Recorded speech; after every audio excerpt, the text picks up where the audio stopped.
So I felt moved after the interviews for today to talk about cultivating joy, and that we usually in the 2-week queer retreat have that as one of the sort of standard Dhamma talks. And it feels so appropriate because we've already been talking about it a lot, and this offers a framework for the many ways we've supported our intentions and practices in ways that create the conditions for cultivating joy. And when I came back from a demonstration at Livermore Laboratories in my early 30s, we were organizing around trying to stop the sending of arms to Central and South American dictatorships. And the ways that we had organized was amazing, because we were organized in affinity groups, and every affinity group had some outside support in case we were arrested. I mean, we were sort of like organized. But we were nasty to each other. We just weren't kind and caring. And it was so palpable to me as after so many years of different types of organizing, that huge contradiction that here we were coming together to end, dictatorship and fascism. And we were being nasty, we were not being kind to each other, and we were fighting over who was sleeping with who and when and where, because most of us, a lot of our affinity groups had come from the Mendocino area, and so we were in Livermore, so we were staying in different places. And when I got home, I remember writing out a prayer, and it was the first prayer I did in my life. And I wrote out this prayer, and I painted around it to kind of give it more energy. And I said, I don't know what I need. I'm not sure what it is, but I'm praying for something that will support me in this dilemma. Because my parents, there was nothing sort of spiritual or religious in my upbringing. My parents were atheists, and I only went to synagogue twice while I was growing up, and that was it. And then soon after, a friend mentioned Ruth and said, oh, you should go down to her. It's a meditation retreat. But because I was a Marxist, I was like, no way. And she said, I'll pay for you to go. And this was on her social security check, which is not that great. But she so wanted me to come here that she paid for me to come. And if she hadn't, I wouldn't have come. And that was 2 weeks after I wrote the prayer. And thus began the answer to that prayer. And I was thinking about it because I remember that state of mind which often crops up when it feels like we're at the end of our tether, or it feels like, well, what the hell is my path? Even though I'm a Dhamma practitioner, like, where do I go?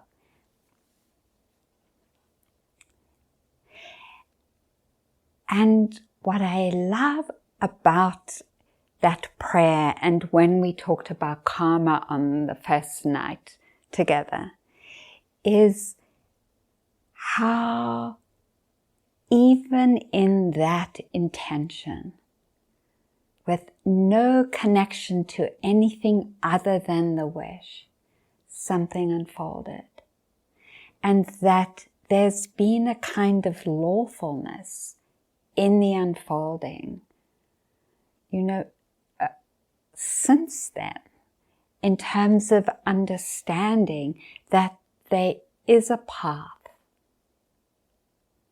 and that it's lawful. And I know in a way that sounds so like, prosaic, ordinary.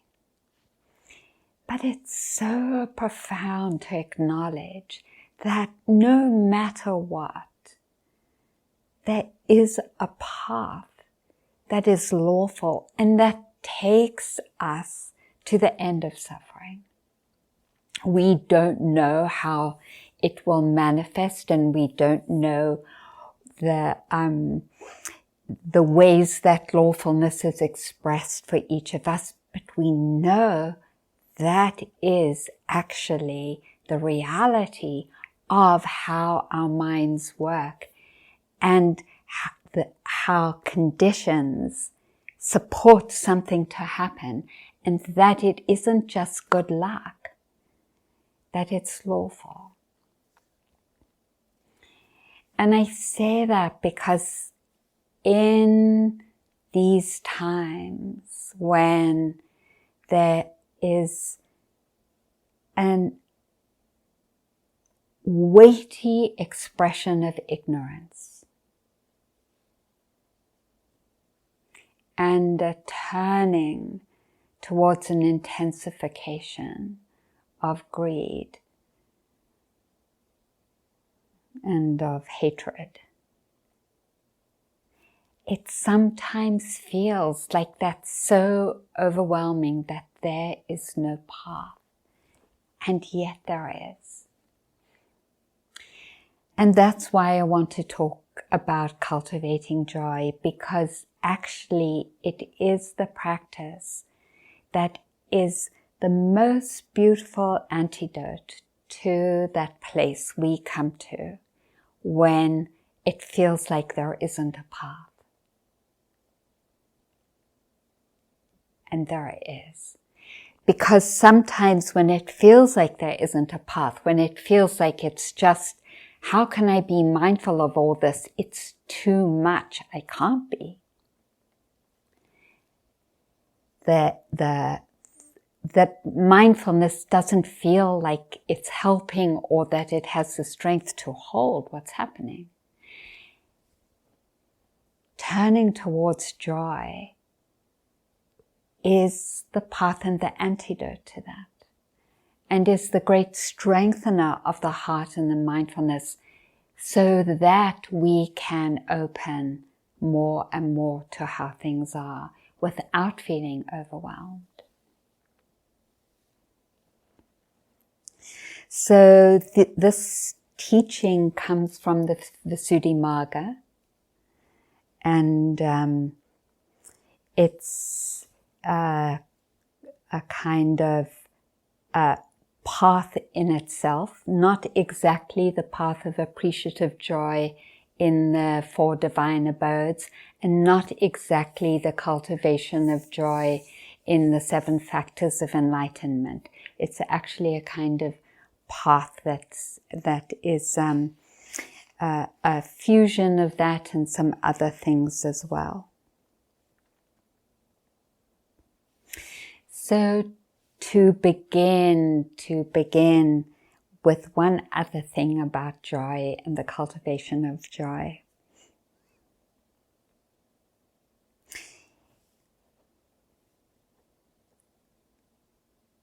That this isn't in the text.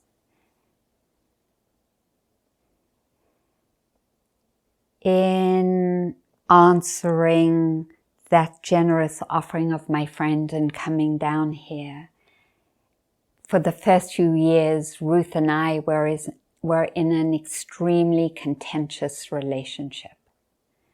And she would berate me a lot and admonish me a lot. And I broke silence a lot, and I was rebellious. And then something really shifted. And on my 4th retreat, something shifted and opened. And from that moment of opening, I realized the profound blessing of having a teacher. And the incredible joy that comes from that. And it was never about romanticizing her, because I lived here and it was clear that there were many things that I could not romanticize about her. And yet, her love of the Dhamma and her establishment in the Dhamma and the ways that she held me personally, not just in a formal relationship, but and I've talked about this before, as a grandmother, it was an ongoing and continues to be an ongoing source of joy. And she said to me before she died, you know, at the end of every retreat, I always honor my teacher, Ubekin, and I realize now that I didn't honor him enough. After teaching herself since her 30s until her 90s, so for over 40 years, deepening and understanding that relationship and how much it can give us and this isn't so much in the Vipassana scene at all, and she wasn't a pure Vipassana teacher, and I've already told you many stories of how she, all the tests she gave me as part of the training. And yet, even in this tradition, working with a teacher, whether you work with a teacher once or in an ongoing way, it can become a deep source of joy. It has for me. And the more I felt devoted to the transmission of the Dhamma through this being, and it just was karmic. There were other teachers who were beautiful transmitters of the Dhamma, and yet it was this being who was the being who really clicked in, like a piece clicking into another piece, just that click in where the transmission, the conditions for the transmission were the most supportive.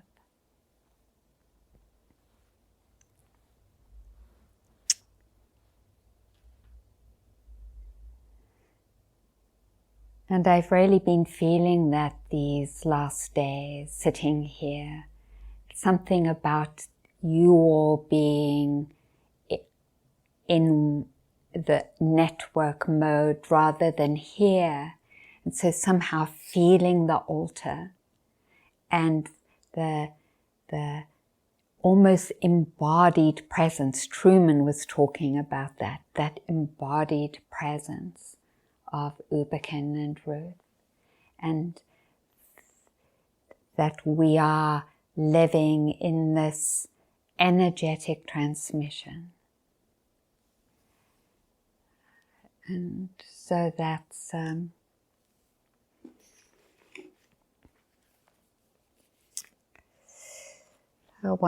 one source of joy. And then traditionally there are 11 ways to develop joy. And the first is wise attention. And the second is remembering the virtues of the Buddha. The third is rejoicing in the Dhamma. And the fourth is rejoicing in the virtues of the Sangha. The fifth is considering our own virtue. The sixth is remembering our own generosity. The seventh is considering the virtue of the gods.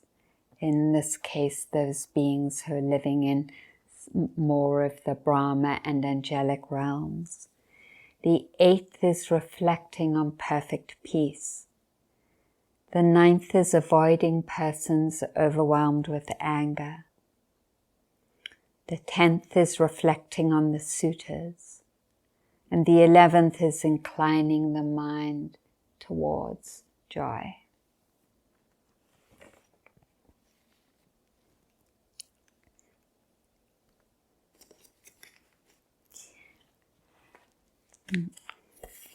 You might have noticed how often the Buddha defines things in the negative, and when I think about wise attention, I want to just talk about two things that I happen to read about in my toilet reading, and this is from Earth Justice, which is an organization of lawyers that's dedicated to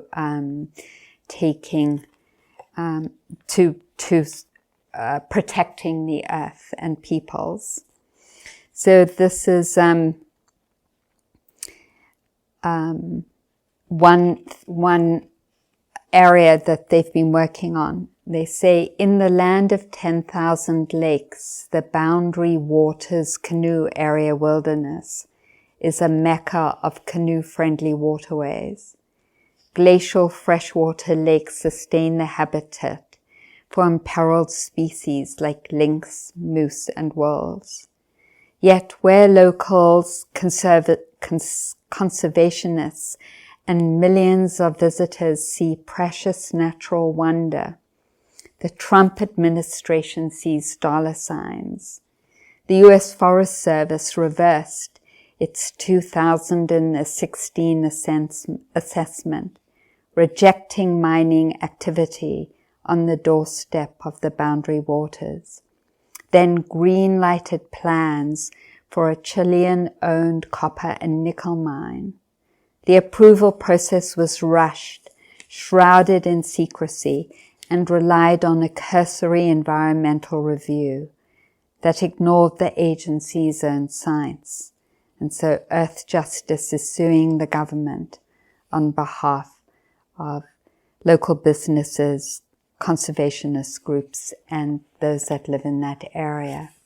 And then I wanted to read one more.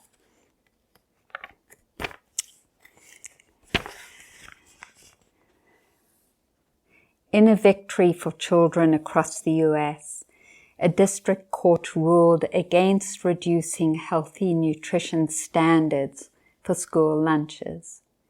The Trump administration in 2018 weakened existing standards for school meals, which limited sodium intake and boosted heart-healthy whole grains. Their rationale: making healthy food taste good puts an undue burden on schools. More than 30 million children rely on school meals, and 75% of school lunches are free or for reduced price.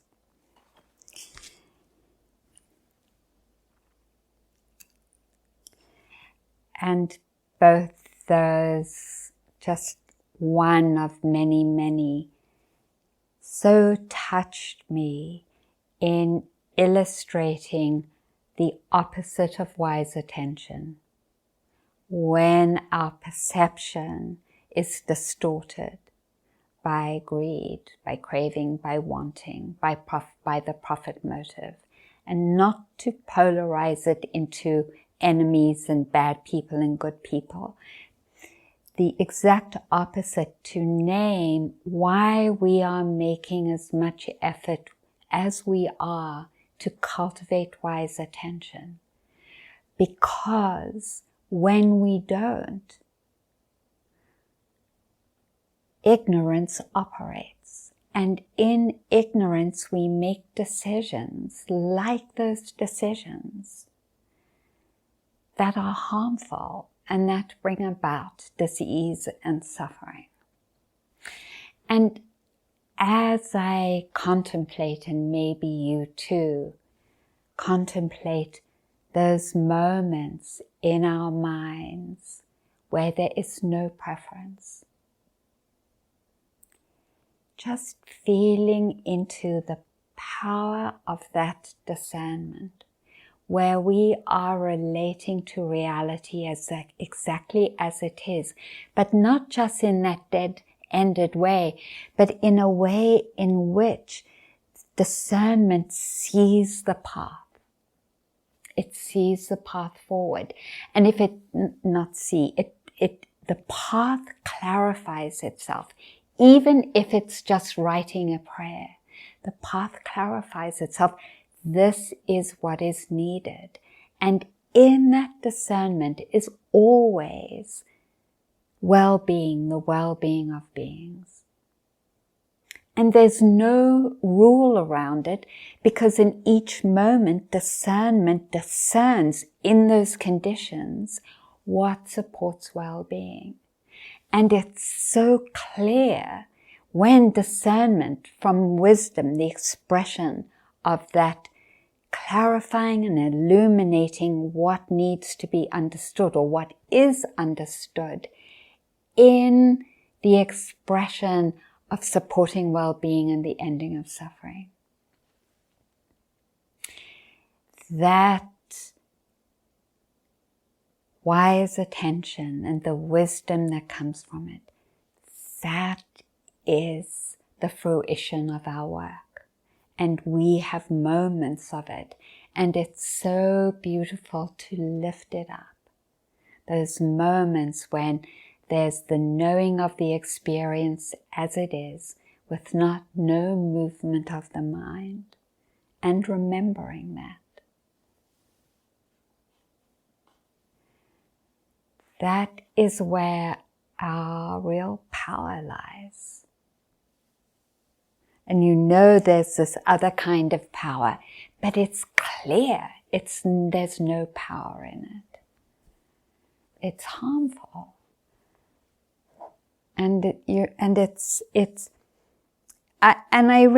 I read the one about the kids because it's such a beautiful expression of our minds when there is no awareness and kindness. That just the decisions we make that aren't careful and caring.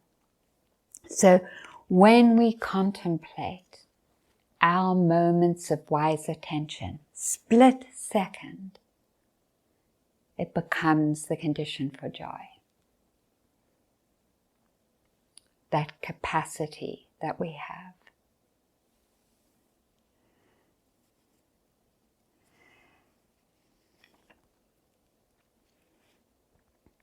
And then rejoicing in the Dhamma, which we have been doing in a way all this time, so I'm not going to spend so much time on that.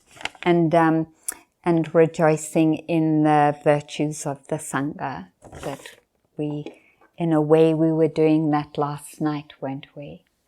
Rejoicing in our own blessings, and we could feel that energy at the end of the night and how beautiful that is, and rejoicing in our presence here with each other, and just having our bodies virtually or physically here,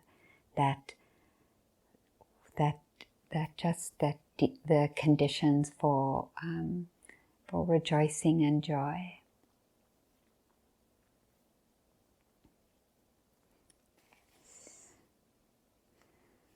And then remembering the ways that we actually are living in the guidelines of non-harming, and remembering that and remembering it every day, that we are attempting and are practicing living according to the precepts. And as I name that, we can acknowledge how radical that is when there is a whole book of the opposite of that, just in one book of one of many, many, many, many organizations that are naming, right? And challenging what happens when we harm. And so it feels, and you've heard me say this, it feels so celebratory to me that here in our room and in the bigger room at the beginning of the retreat with 68 of us, and all committing to non-harming. And then all the communities around the earth doing that in all different countries, not only in Buddhism but in other traditions, in their own ways committing to non-harming. And what a beautiful network of gifting ourselves and the earth our commitment to non-harming. And I really love that the way that Buddha expressed it. If you can't love, well, I can't remember exactly, but it was like, if you can't love, at least don't harm, right? And I love that because I was, when I was doing my usual walk every morning, there's some big ant homes, you know, and I notice in my mind, oh, I'm not really caring about the ants when I sort of step around and am careful not to kill them, but I'm clear I don't want to hurt them. And just how lovely that is, that wish not to harm ants, even though I don't feel a whole lot of particular caring for them. So the power of non-harming, that commitment to non-harming. And that's one of the conditions for joy, because it's so easy, and I've heard so many of you talk about how difficult it's sometimes been, you know, to work with the challenges that you're experiencing. And yet, there is this path of remembering your virtues and the gifts that are living inside of each one of us that become the conditions for joy. And the fact that, the fact that none of you picked up a gun today and stormed off in your frustration somewhere with a gun, you know, or that you didn't go to work and swindle people out of the mortgage of their home, you know, that massive mortgage fraud.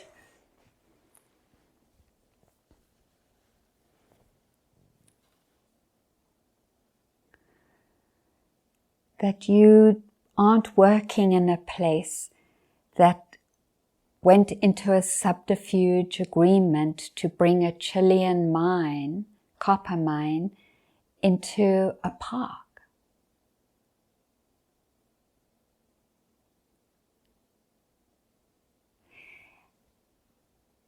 In reflecting on that, we get to notice the beauty of our being, like the goodness of our being. And then there's joy that can come from that. So reflecting on our virtue. And then reflecting on our generosity. And this is such a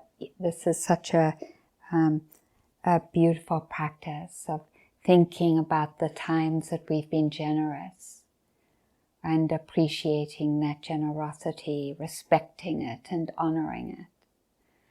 And here, Dhamma Dena, Isisa, who offered us that beautiful prayer, and Yvonne have cooked our community meals.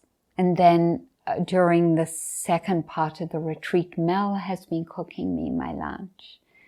Because by the time I finish all the interviews with you, all I want to do is go to bed and rest. And so she feeds me.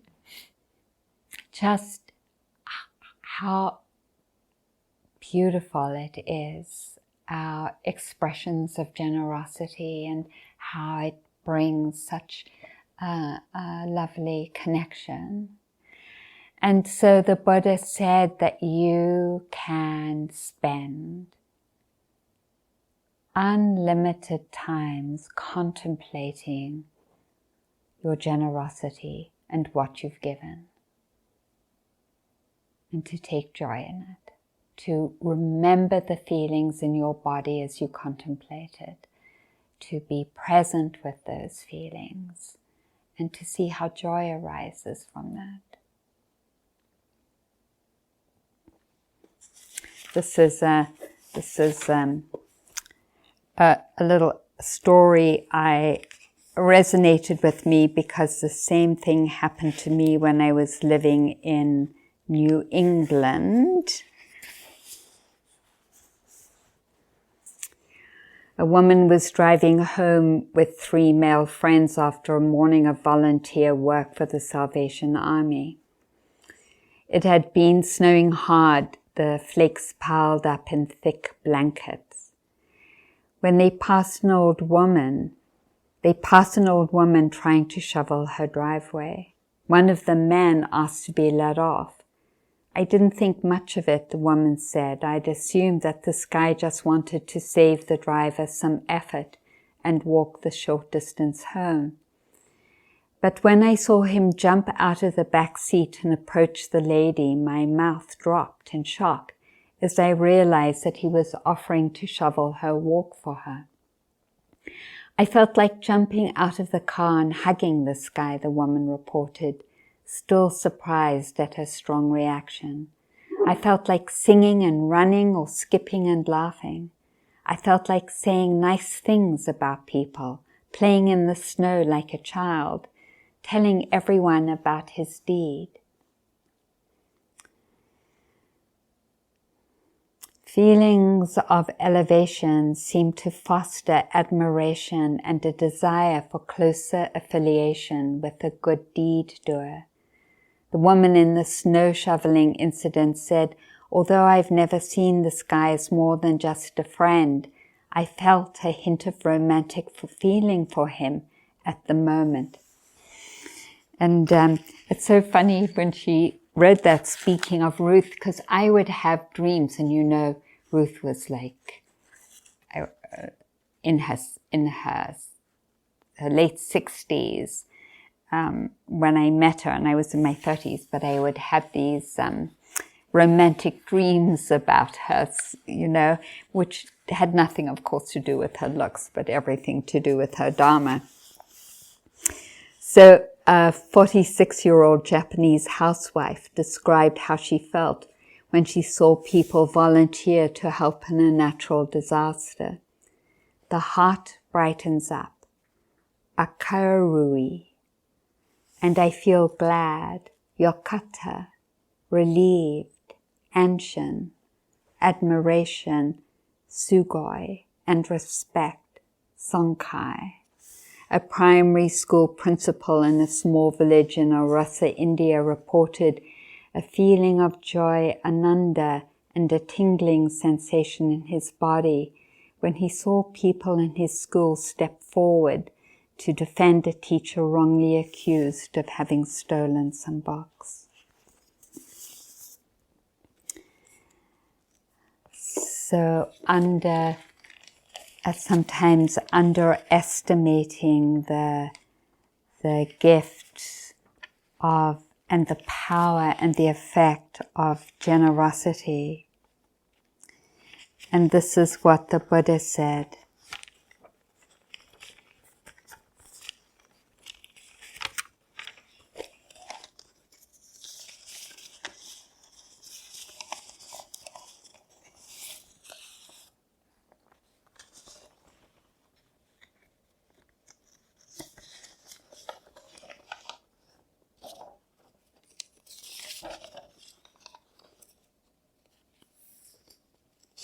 It's called the recollection of generosity. One who wants to develop the recollection of generosity should be naturally devoted to generosity and the constant practice of giving and sharing. Or alternatively, if she is one who is starting the development of it, she should make the resolution, from now on, when there is anyone present to receive, I shall not eat even a single mouthful without having given a gift. And that very day she should give a gift by sharing, according to her means and her ability, with those who have distinguished qualities. When she has apprehended the sign in that, she should go into retreat and recollect her own generosity in its special qualities of being free from the stain of avarice. So, as follows, it is a gain for me, it is a great gain for me, that in a generation obsessed by the stain of avarice, I abide with my heart free from the stain of avarice, and am freely generous and open-handed, that I delight in relinquishing, expect to be asked, and rejoice in giving and sharing. It is a gain for me, it is a gain advantage. The intention is I surely partake of those kinds of gain for me as a giver, and have been commanded by the Blessed One as to do so.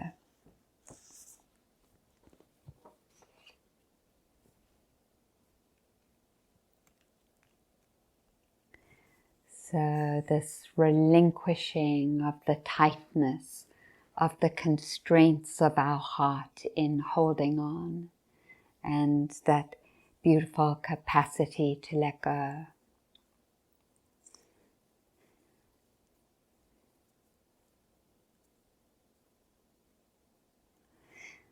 And sometimes we think that the deepening of the letting go, happens while we're meditating, and it certainly does.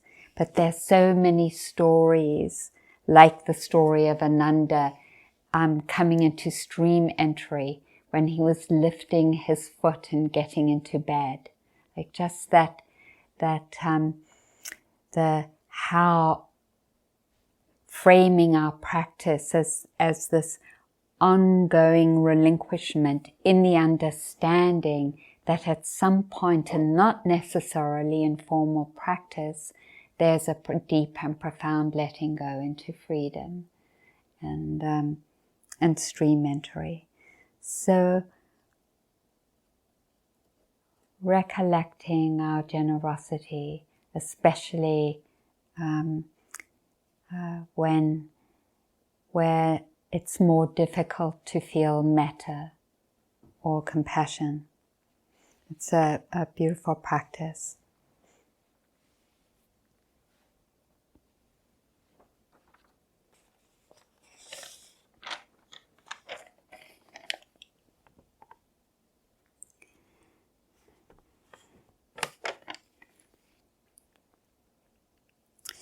And then reflecting on peace, like reading about peace, reflecting on peace.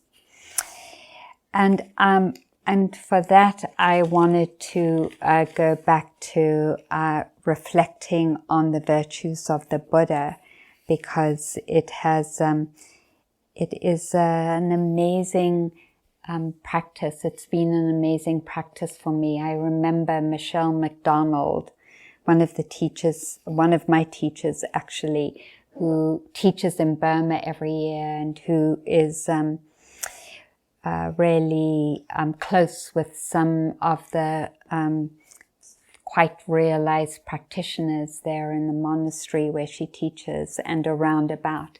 And she said there was one monk in particular who just beamed such deep and incredible love all the time, and was light and joked around and was like this amazing being to her. And one day she was visiting him and she said to him, "So, Venerable, what is your practice?" And he said, "I sit in front of the Buddha and I contemplate his virtue."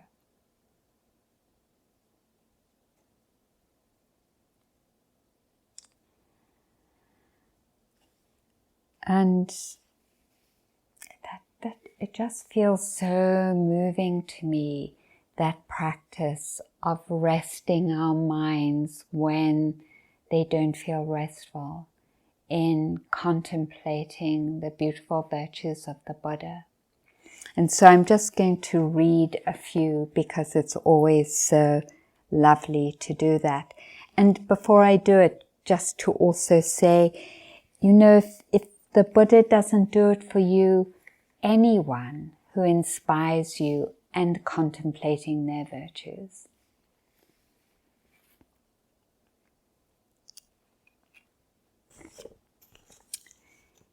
So there are 22 pages in the Visuddhimagga of his virtues, and I'm just going to read a few paragraphs.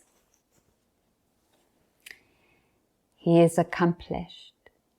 He stands utterly remote and far away from all defilements. They can't come near him. The defilements are destroyed by his path. He has rightly gone without going back to them.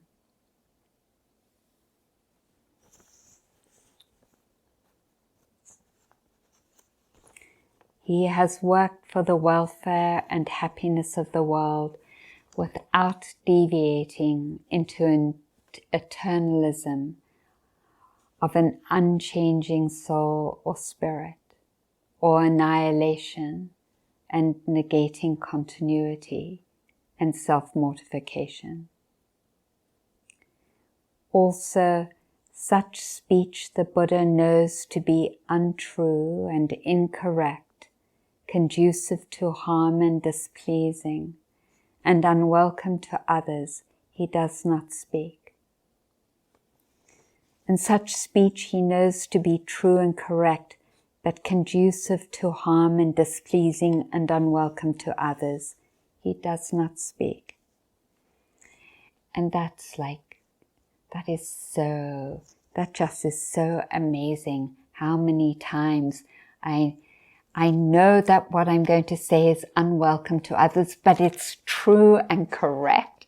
And so I speak it. And what a mind that is so unblemished by any attachment to opinions and ideas, that just continues to see what's in the what brings welfare, so it doesn't say anything. That is so beautiful. And such speech he knows to be true and correct, conducive to good, but displeasing and unwelcome to others. He knows the time to expound. And what he knows to be untrue, incorrect, and conducive to harm, but pleasing and welcome to others, he does not speak. He knows all beings' habits, tendencies, temperaments, knows them with a little dust in their eyes and a lot of dust in their eyes, with keen faculties and dull, good behavior and bad, easy and hard to teach. Thus the world of beings is known to him in all ways.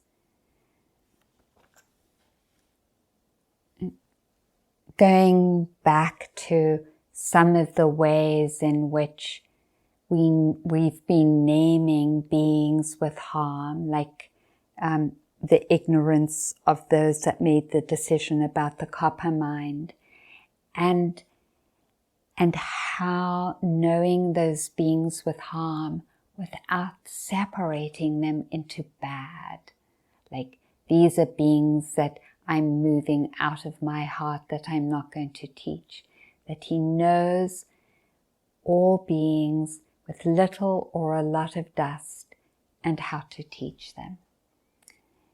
Just holding the whole world in the field.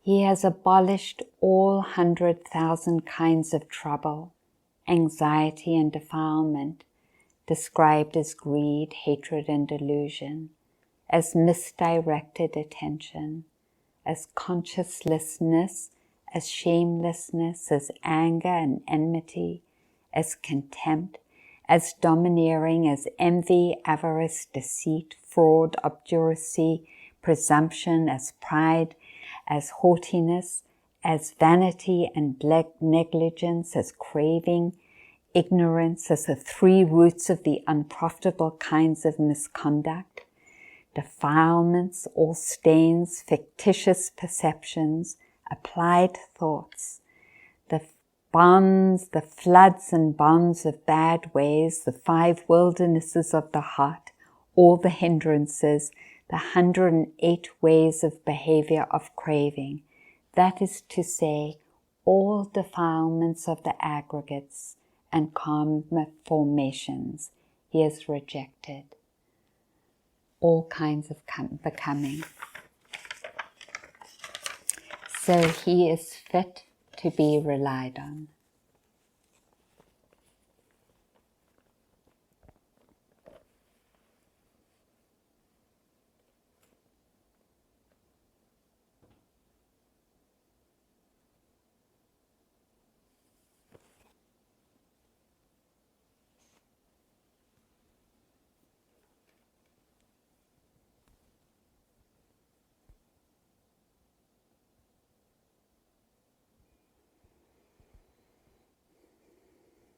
Almost hard to comprehend a being so far away, untouched by any of the unwholesome energies, and how that's just how deep and profound that is, and what it is to contemplate that a human being realized this.